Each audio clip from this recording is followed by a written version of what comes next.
വിനോദ്,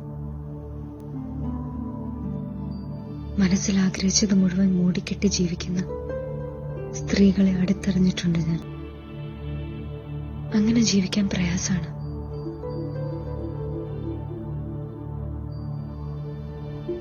എനിക്കത് പറ്റില്ലെന്ന് തോന്നിയതുകൊണ്ട് വിനോദിനോടത് പറയാൻ തീരുമാനിച്ചത്. എനിക്കിഷ്ടമാണ് കളങ്ങളിൽ അക്ഷരങ്ങൾ ഒളിപ്പിച്ചപ്പോഴും ഓഡിറ്റോറിയത്തിൽ വെച്ച് തട്ടമിടാൻ പറഞ്ഞപ്പോഴും സംസാരിക്കാൻ അറിയാതെ പകച്ചു നിന്നപ്പോഴും ശല്യം ചെയ്തവരെ ശകാരിച്ചപ്പോഴും മതില് ചാടി വന്നെന്നെ ഇഷ്ടമാണെന്ന് പറഞ്ഞപ്പോഴും അസൂയയും ദേഷ്യവും മറച്ചുവെച്ച് നല്ലവനായി അഭിനയിക്കാതിരുന്നപ്പോഴും ആത്മാർത്ഥമായി എന്നെ സ്നേഹിക്കുന്ന ഒരാളെ ഞാൻ കണ്ടു. അയാളുടെ ജാതി, മതം, ജീവിതം, ചുറ്റുപാട് ഒന്നും എനിക്കറിയില്ല.